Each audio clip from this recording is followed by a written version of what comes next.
Welcome back to Follow the Rabbit, co-hosted by Igor Schwartzman and me, Johannes Kleske. Follow the Rabbit is the podcast where we decode cultural phenomena and explore emerging trends to help you update your mental models of the world. Igor and I have both been on tour. Igor was in the United States, mostly on vacation. I was in Lisbon for the Future Days. And we used this backdrop to reflect on how we can navigate a world where multiple versions of reality exist at once. So Igor, for example, is using the film Rashomon by Akira Kurosawa as a framework to reveal how empathy of all things, not just data and information, is crucial for bridging divides. And I look at a recent article about the so-called comfort class, so mostly privileged individuals whose disconnection from everyday struggles helps explain almost everything from political polarization to failed corporate strategies. And we bring all this together to take a look at the current world and try to find some strategies from everything of research to basically how to navigate the world. So a lot of stuff in here in our monthly review for April. We know we're a bit late for that, but we hope you enjoy it. Have a listen, whether you're a strategist trying to understand customers or a citizen making sense of political divides, or simply someone navigating our increasingly complex world. We hope that this episode offers insights on seeing beyond single perspectives. Enjoy! Welcome back to Follow the Rabbit. Here we go. It's been some time, so we still owe you a monthly review. A bit late for the month of April, but nevertheless, we got good excuses, I'd say. So, Igor, you've been traveling to these days, I'd say, interesting places. How was it? Yeah, I mean, you've been traveling as well, but I was actually on vacation of first in a long time, and in going on vacation to the United States of America, it seems almost something, like it feels a little bit like smoking in front of someone. You're like, you're only talking like hushed voices. To the no, US. But like in all seriousness, like obviously I'm joking, but also in, the kind of way that you joke in 2025, where this is actually real. We talked about, for example, Wired and their reporting on the United States here on the podcast, and how to prepare to enter the country. You kind of go through different cycles of what could actually happen if X happens and if that happens. I caught myself finding kind of humorously, almost slightly apologetic ways of telling people where I'm going, because I felt the need to explain myself that I'm doing that. And that was quite unsettling to go through that mental process, because at the end, what happens when you especially travel with children, you don't have time to do any of the things that you kind of read and thought about preparing.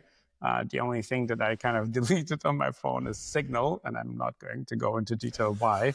But other than that, I traveled with my, normal iPhone with all the data that I have on iCloud and so forth, and nothing happened.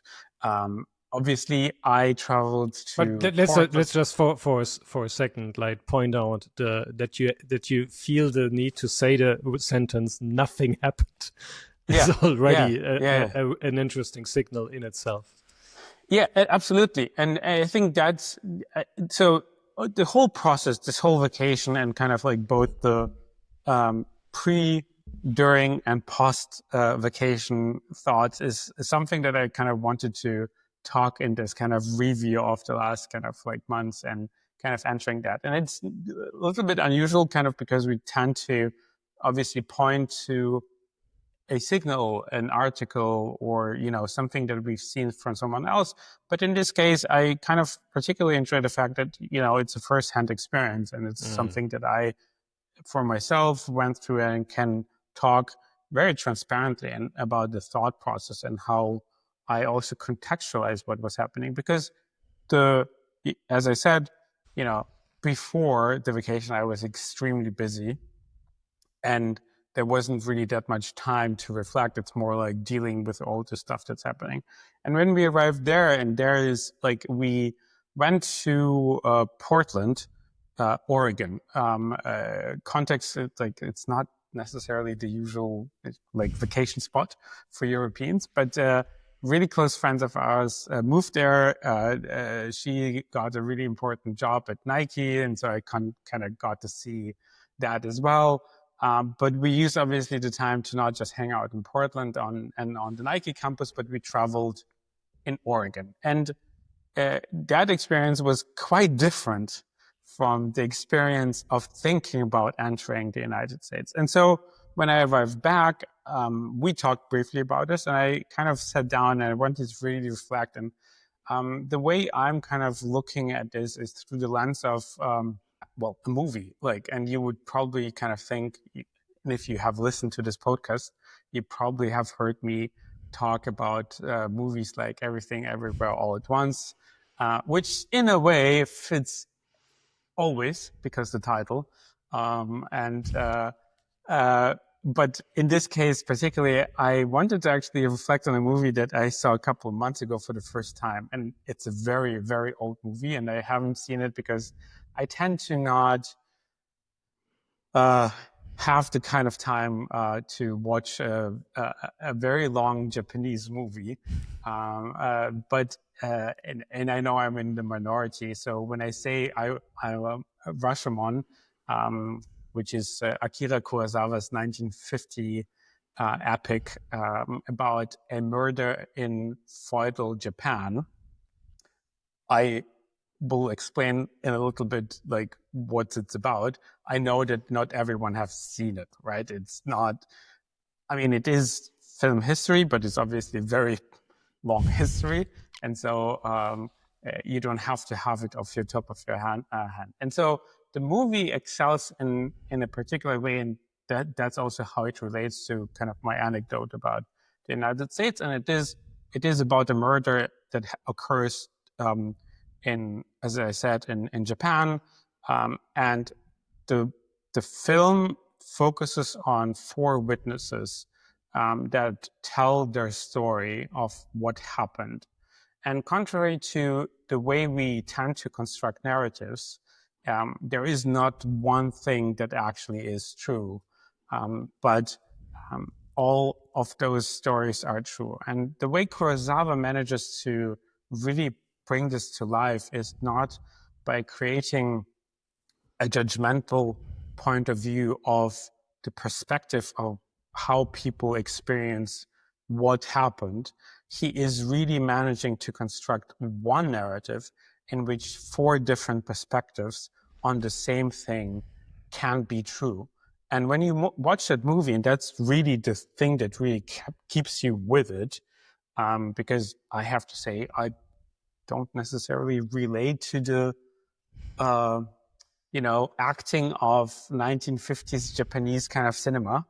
But what keeps you captivated is the fact that he manages to have those kind of 4 distinctly different perspectives as a point of view that is unique, and all of them are true at the same time.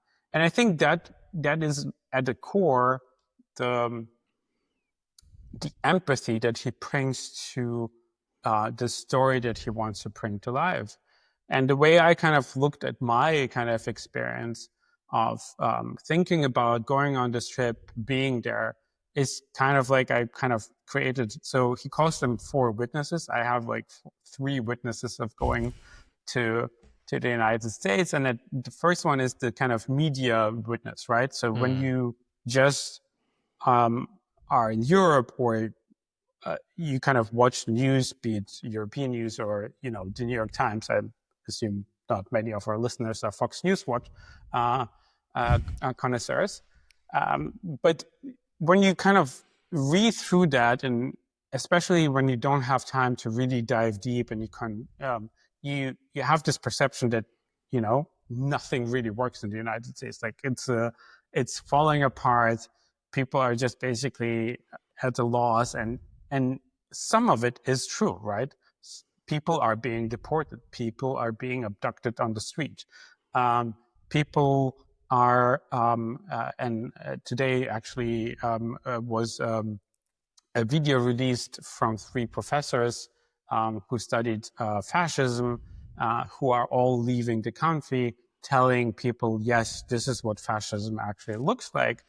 But at the same time, that's the thing. We all haven't actually lived through fascism, so it really is very strange how that actually happens when you're on the ground in the United States, and especially in a place like Oregon. To contextualize it, it's about 3/4 of the size of Germany, while having 1/20th of population. So 4 million of people living on 3/4 the size of Germany, and Portland is the largest city by far, with just about 600,000 people living in it. And so when you kind of spend some time in Portland, it feels, I mean, Portland is strange because it's a small town that has Nike, Adidas, and On all being in the same city, and bringing quite a lot of, you know, Strong equity. Herzogenaurach vibes there. Very, very, but you know, the American version. And it's not brothers, at least. No. It's, I mean, I've never been, but I imagine it's like a micro Detroit for people who just know where to wear. So there is a lot of that going on. But when you leave Oregon and you travel and you kind of like, I mean, for me, I'm not a nature buff, but when you kind of see nature for in its all of its glory, in the sense that it's just vast and huge, and it's very hard to photograph any of it because proportionality is missing. You find yourself kind of thinking, and one of my favorite ads of all time is this poster from, I don't know, like 80s or something like that, from Nike, where there's a distant runner in the background, and you can only see like you don't actually see the product, because he's like running on one of those classic B roads in the United States. A lot of forest, and he's just running. You don't see a product, and it just says there is no finish line, and then kind of like talk about what it actually means for Nike. And when you drive on those streets, you're like, I'm in that ad. Like, this is literally probably where they actually shot it, or something like that. And so you become like that experience of contextualizing, for example, and also an understanding for a company like Nike. Why would you be up there on the Pacific Northwest starting a company like that? But when you kind of, and you could, it's probably, or most likely would be easier for them to hire if they would be in LA. But they didn't only start there, they're sticking to it. And when you see the geography and contextualize that experience, you also understand that this attitude allowed them to come up with something like just do it, because you can't just do it in LA. But being in a space like Oregon, you can, because there is just so much space to occupy. And so that dichotomy of realities, where you travel Oregon, you feel like, what could possibly, like, what is wrong here? Nothing. Like, we stopped at a rest stop, and an older man kind of gave our small daughter like a present, and people are nice. You're like, nothing of the things that I'm reading online seems actually true in this physical reality. And so kind of that's my second witness, the geographic kind of perception, and which leads me obviously to the kind of work that both doing really.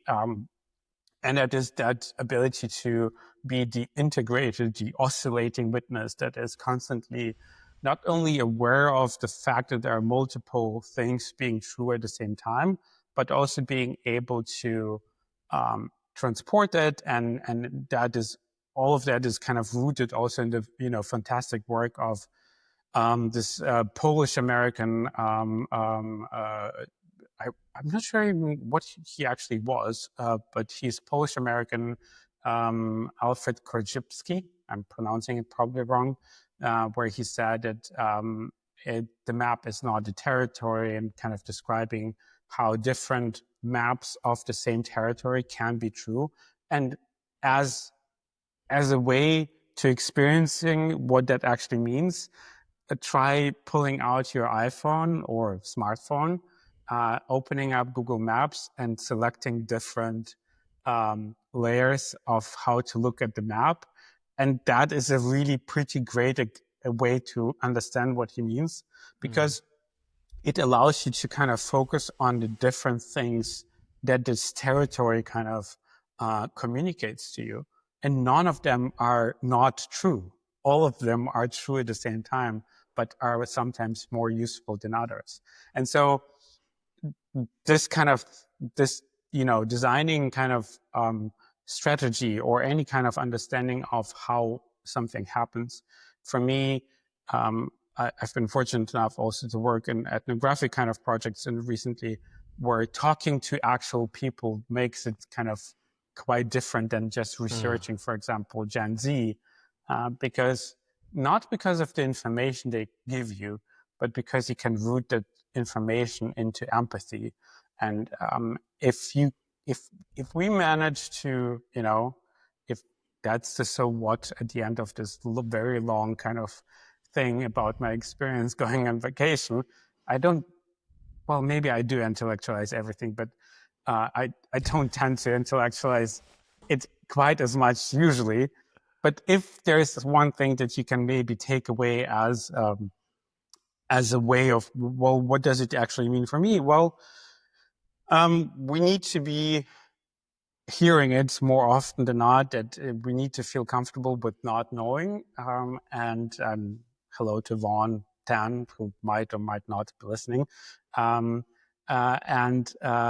also designing, our work to always be rooted both in rigorous research, but also really firsthand experiences, traveling to places, being with people, and because otherwise it's very hard to be convincing. And if, to the very least, as people who are communicating or trying to say something, if you're taking the time to have a point, then have a good point. And that's kind of a really important aspect for me, which is, rooted in that experience of having a mediated kind of media experience of a place, and then having a geographic experience of that place and meeting people. Both of them are true at the same time. So listening to you, I mean, there's a lot of stuff in there, and I'm sure the listeners have in their heads have their own conversation with you about this. I mean, that's you're also like making, I think, a worthy repetition of the oldest point about traveling. It's to like get new perspective, learn about new realities. But something just caught me there where you talked about research. Usually the idea of research, and I mean research not so much in an academic sense, but much more in like our kind of work. Like if you develop a strategy, if you develop a campaign or something like that, if you develop a brand, if you want to talk to like a target group, you do research. And usually the point is to learn and to get the facts and to get like, is this based in quotation marks reality? But the point that you really make with that is that doesn't work. I don't know if I would add any more, but it just doesn't work because, as you said, there are different realities, and they are all true to a certain extent. Like you just said, like different maps show the territory in different ways with different perspectives, but they're all true to a certain extent of what they show. And so for me, the really interesting part is, what do we take in our work out of the research? Like, what is the conclusion of the research? everything everywhere all at once is true, like a true description of our current times, how does that influence the conclusions we take out of our research? Is there a way to embrace the complexity of that, of not being able to say it is like that, but saying, yeah, there's Let different me truths? let me give you an example, because recently, as I mentioned, now I worked on this project that involved researching Gen Z, and I can't really go into much detail, but the point, it's a corporation that wants kind of like a growth strategy. And there is a target group, and it's the young people. We don't understand them. We talk about them. We hired someone. I was part of a small team, but like that is kind of like designing that with a lot of ethnographic research. So there is like really talking to people. But still there is, and I mean, it's not a novel thing. A lot of ethnographic research, for example, takes some executives, for example, on this trip to get them to speak also to some of their target groups, so they can actually, have first-hand experience. But the first-hand experience, the question is, at what is it aimed at? Again, this is not about information. You can do a lot of extensive research and present that information, and it will not convince people because they have their own personal experiences that are basically rubbing against the data that you're presenting with. And so when I started thinking about how to design the outcomes, I really thought primarily about the KPI, if you will, was to design for empathy, like to design something that allows them to have an emotional reaction to understanding what Gen Z actually, like, what does it actually feel to be Gen Z? And so everything from there then falls into place, because you then are much more focused on substantiating with hard data something that will trigger an emotional reaction. And to be honest, this is how also, media landscape works right now. This is, for the most part, I would say, some of the things that are making some people into either fully dictatorship mode or something else. Because if you empathize with someone, you can find a way to connect. That's my, like, if it fails, it's because you didn't really care about the person that you're talking to. And that applies to our work. It applies to, medicine. And if a doctor if a competent doctor is not able to empathize with his patient or her patient, there is something happening there that will kind of not allow for the thing that needs to get better to get actually better. So I don't want to sound like, empathy, like the chief empathy officer or something like that, but I guess like it's a shortcut, for, at least for the purpose of this podcast, if people kind of think about how do we experience different realities, is start empathizing just as an idea for other experience. And I mean, that often connects to this, oh, but I don't want to, empathize with Nazis, which, I don't either. But it doesn't get me anywhere to assume that their reality isn't actually real, because it is for them. Yeah. I think it's an interesting, like when you talked about this, I thought like, okay, empathy is interesting in the sense that it feels like if I'm not changing my mind about somebody from like a very abstract picture to something more detailed or finely grained, then I'm not like having empathy. Like empathy means to have a more like zoomed in, like more detailed picture of something, maybe. Yeah. Something like that. And I mean that's it's a good segue to an article that I read in April that really stuck with me because it felt like it really explains a lot right now. And that article talking about signal groups was published by The Atlantic. And it's called what the comfort class doesn't get. And so they introduced the idea of a comfort class, which basically is the notion of people born into financial security who shape society but remain disconnected from the realities of those living paycheck to paycheck.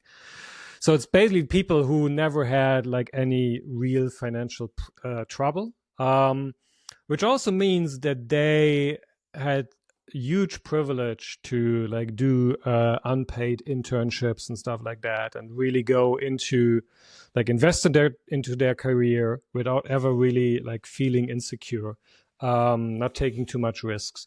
But that also then helped them to advance quite rapidly. So they're like, and the article talks about like how many of like Congress members are millionaires. How many people in media who just like in publishing houses, newspapers have been able to do to like rise up there because they grew up in very like academic and very intellectual households, were able to do unpaid internships, and the big problem of this comfort class and the gap to people who have much harder time in that is the lack of empathy. It is the problem that this comfort class just doesn't understand how it is to live from paycheck to paycheck, what it means if a payment doesn't come through, what it means if all of a sudden you have like $1,000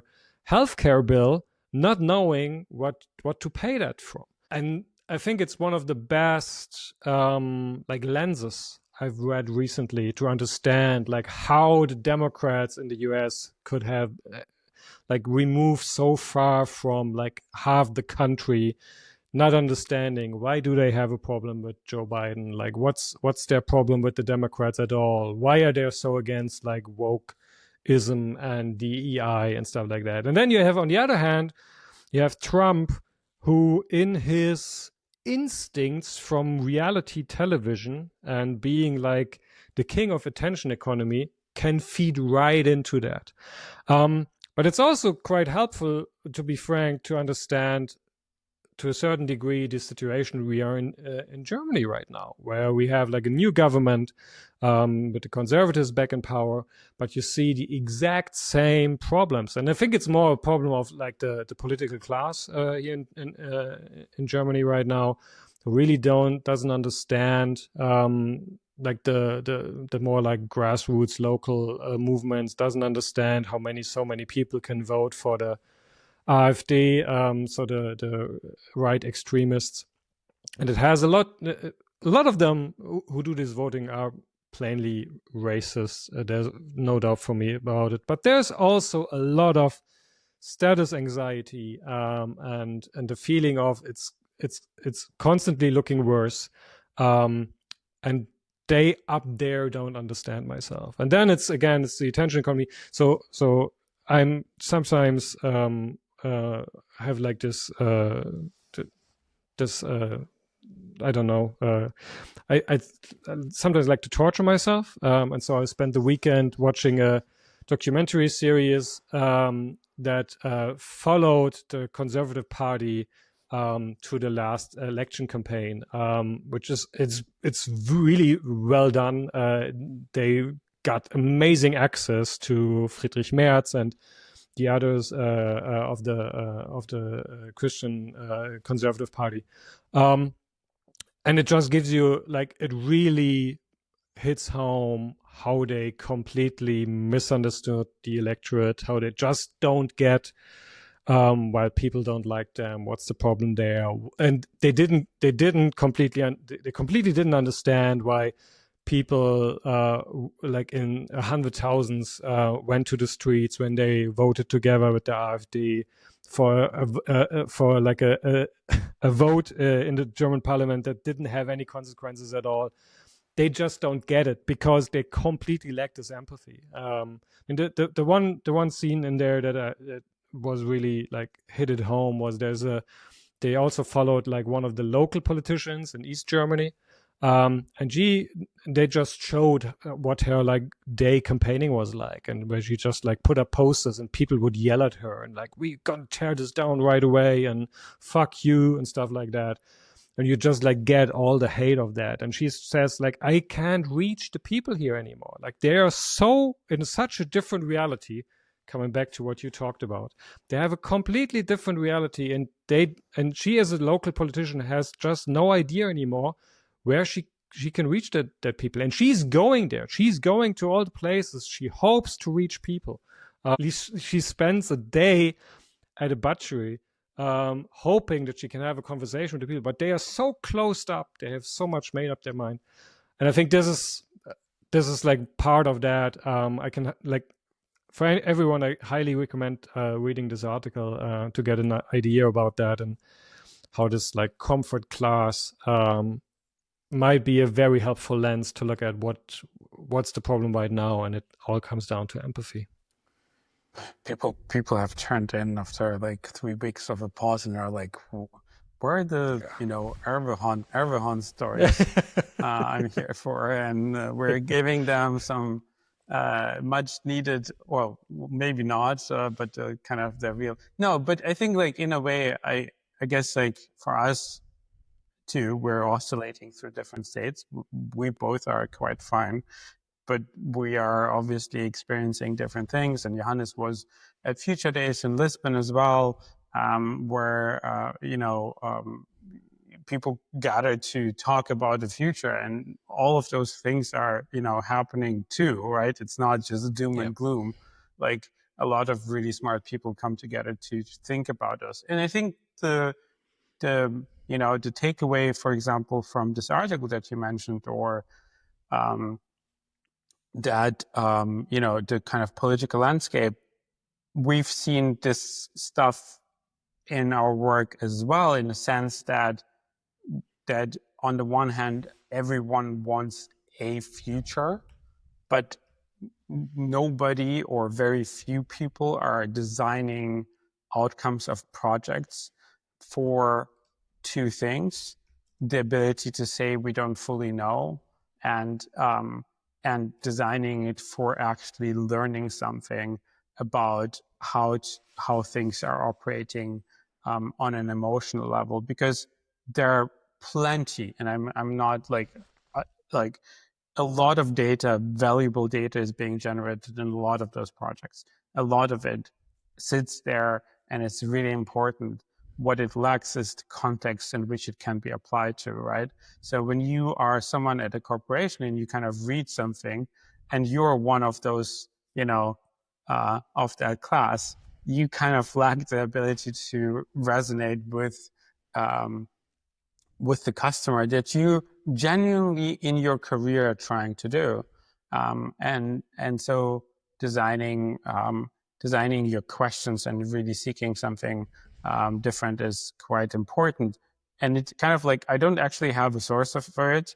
I'm not entirely sure if it's true, but it kind of resonated as something that might be true, where I heard on another podcast that in the US, 10% of the people are responsible for 50% of the purchasing power. And that, in a way, also explains why everything gets more expensive, because it basically caters to a certain class of people that has a certain kind of purchasing power.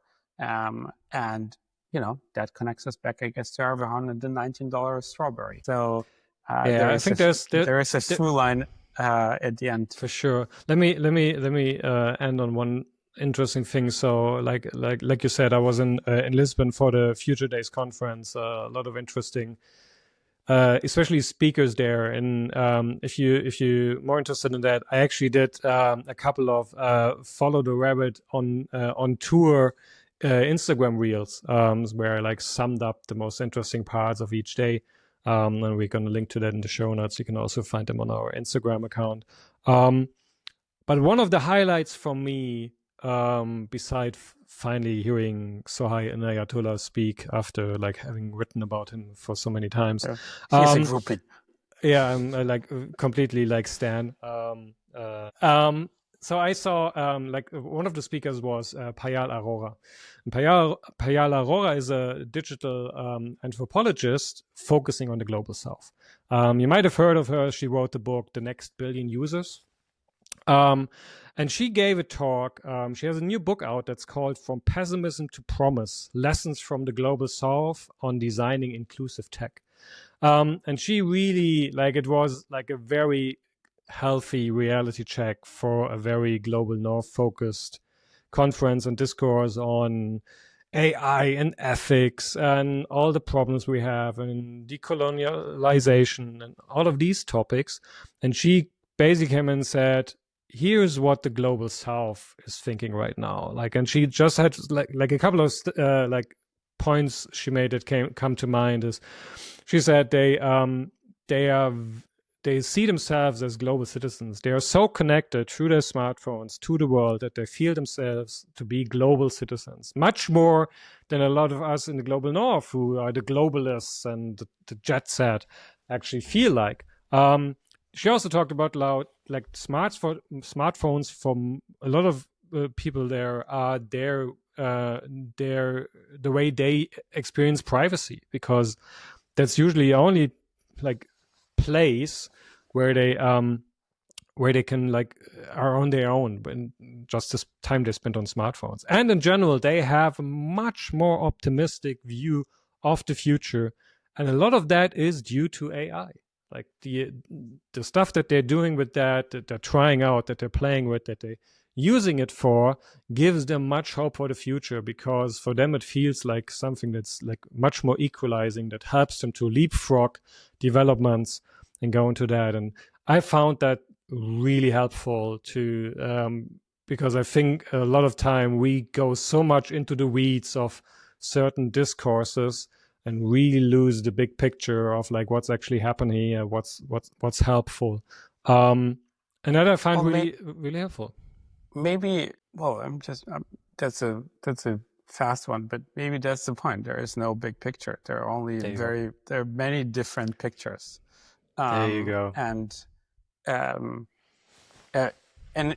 I think like that's like we need to establish new colloquial kind of things. We need to find new things that are normal for us to say, because we could, but probably shouldn't do like a whole episode about all the people out there hating on AI for all the different and wrong reasons, because there are so many right reasons to do it, but they're doing it for the wrong reasons. And if you're listening, you know who you are. But my point is like, for me, it's as well, like when you told me about this talk before, it resonated so hard because like my experience as well with AI is quite different from all the people who are against it. And again, I empathize absolutely with the realities of people who are losing their jobs right now because of that. And we need to, talk about this and not about all the things why AI is useless, because it isn't, and that's the problem. It's not because it's not the uselessness that will kind of kill all of it. It's the fact that it's so useful and that we're creating an environment in which it changes too many things too fast. Yeah, that's true. And on that note, you might remember Zari Azut, the founder of Sublime.